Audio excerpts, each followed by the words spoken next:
Hi, I'm the founder of WIZZ&CO, a brand and retail strategy agency focusing on helping emerging brands turn to established and also established brands and retailers who want to gain market share and potentially reposition to get more customers. So, the topic I'm asked all the time: what do buyers really look for? The £1 million question, I suppose.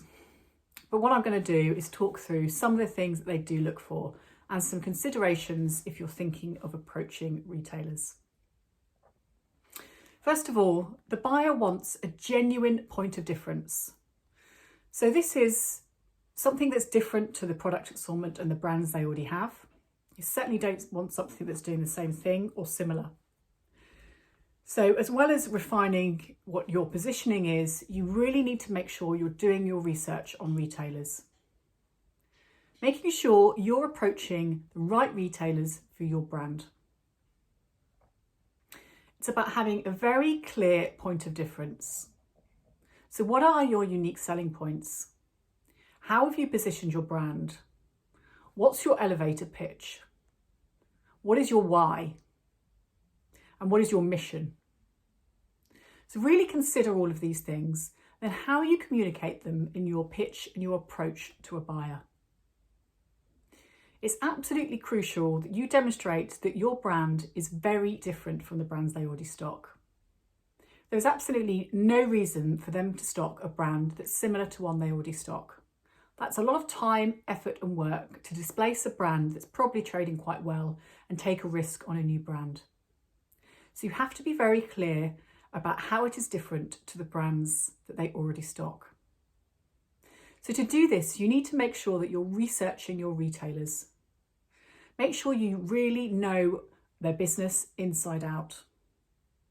This takes time, and I advise how to do this in a framework in my new online course of how to launch with your dream retailer and how to get a buyer's attention. As well as really refining your brand positioning and your elevator pitch, which is something you will have worked on when you launched, but is something is so important to keep revisiting on a regular basis. And as you are revisiting this, as you're about to approach to retailers, it's the prime time to make sure that you have really got a unique selling point. As well as this point of difference, what are your first impressions of your brand? So your visual identity, your branding. Make sure that it looks really, it can sit alongside the shelves or the website of the other brands that are in your market segment. First impressions really do count, and buyers have a very busy job. So they're going to be looking at new brand approaches very, very quickly. So it's important that your pitch deck is very simple, succinct, and very clear what your point of differences are, and looks very professional from a visual identity as well.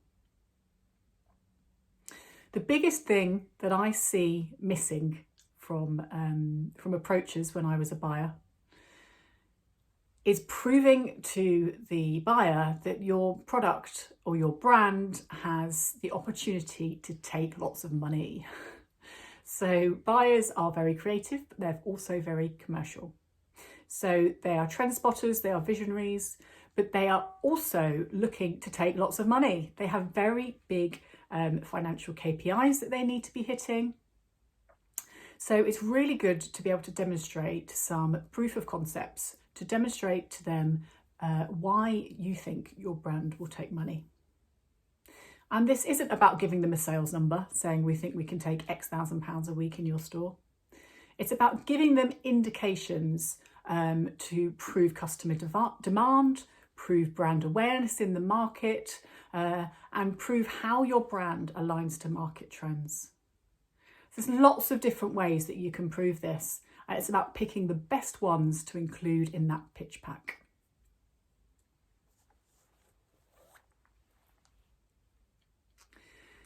When you are doing your research about which retailers to get stocked in, it's about being really honest about which are the right retailers for your brands. I hear so many brands say, yep, I want to be stocked in Selfridges and Cult Beauty. Yep, so does every brand. But why? Really think about why, and is it right for your brand? Because not every brand is right for those retailers either. They have got a very fashion and trend driven customer. And maybe your brand or your product isn't I suppose that far forward in the trends. Maybe it has got a great unique selling point, but actually it's something that's a bit more of an accessible product or an accessible price range. So really make sure you do your homework on who the right retailer is, because by having the right retail partnerships, and not too many, means you can really leverage the partnership and the relationship to make sure you both get the most out of it. From the retailer, they want an element of exclusivity. They want to make sure they've got a point of difference to their competitors, and they're providing something that's different for their customers. And from your point of view as a brand, you really want to be making sure that what you're focused on is having a couple of retail partnerships, and make sure you grow those to make sure they're profitable, that you're servicing the retailer in the best way you can, that you're accessing as many of that retailer's customers as possible, because these big guys have millions of customers. So if you just launch and then you don't do much marketing and you're not working it, you're not leveraging the opportunity to access all of those customers that retailer has. So really start to think about who are the right retailers for your brand. And working with a select number of retailers as well is also the opportunity to leverage and fast track your direct-to-consumer channels. The reason being, if you're trading your brand well in those retailers, it's a massive opportunity to get exposure to their customers, who most likely will come and follow you on your social channels. Most likely some of those will convert to your email list, and then they might repurchase directly from your website. So in turn, this reduces your digital marketing costs, which can often be quite high and can also sometimes be quite slow. So it's really about leveraging your retail partnership to make sure that you're choosing the right ones, you're selective, you're making them profitable, and then you're also using this because in turn it will mean that you have a strong direct-to-consumer business where you can really build brand loyalty and brand advocates. So we're going to talk about distributors, because this is a conversation that I have all the time with brands. They say, I don't know what to do, I don't know whether to approach them myself, or I just get a distributor to do it. So one question I'd really like to ask you is, why do you want to work with a distributor? The answers I normally hear is because they don't know how to approach a retailer, they don't know what to send, they think that a distributor is going to have more chance because they've got the relationship with the buyers. But generally this is a short-term solution rather than a long-term strategy. Yes, distributors, of course they have great relationships with the buyers, but working with a good distributor and somebody who's going to be a long-term partner, which is what you should be looking for, they will be as picky as a buyer with who they work with. They will want to make sure that they have a complementary portfolio of brands that they're representing. So it's really about pitching to a distributor just as much as it is about pitching to a buyer. There's also the cost implications of a distributor. So you also have to think about a monthly retainer and also the commission that you're going to be paying to a distributor. Can you afford this within the margins that you work with? It also means that you might not be able to give as much of a margin to the retailer as well. So it's really thinking about, what is your long-term strategy? If it's a quick solution because you don't know how to approach a buyer, I suggest no, it's not worth working with a distributor. And I can certainly help you, educate you, get you up to speed with how retailers work, how to approach them, what they're looking for, and what all the financial expectations are. So really have a think and think about, is this a short-term strategy or a long-term strategy? because it's a point where I see brands pause, consider, and almost quite often freeze.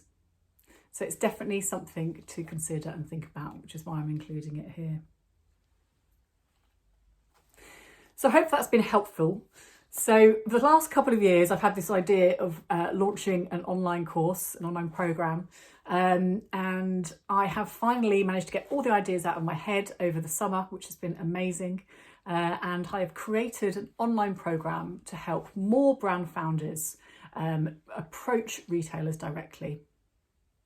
So within the program, I've included much more detail on what buyers look for, how to approach them, what to send, how to find their contact details, what are retailers' expectations, how to model a distribution strategy, plus much, much more. It's got 14 modules, videos by me. It's also got lots of coursework in there, so all of the frameworks to go about doing all of this research so you can find out who is the right retailer for your brand, what that buyer is looking for, what are the buyer's contact details, how to model your margin and your financial expectations. So a huge amount of coursework for you to do and how to approach that. It's also going to include group video Q&As, so you can ask me anything if anything's confusing, and a private Facebook group. And the most exciting thing is, with everything you've learned on the course, before you send that email and that pitch deck and send some products, you will get your approach reviewed by a former buyer, me. And I'll give you honest and constructive feedback, so you make sure that the approach is to the best of your ability, with the most chance of succeeding. So I'm so excited to share this. I'm really passionate about bridging this knowledge gap between brands and retailers. I certainly know from the buyers that I've been talking to, they're super excited about this because they want to help more brands get into the retailers. They just don't have the capacity to necessarily educate them on how to do that. So if you'd like to know more, please get in touch. We're taking a small intake for this first round. So please book a call in the next week because, yeah, places are limited and I would love to have a chat and see whether this is right for you. Thank you. Bye.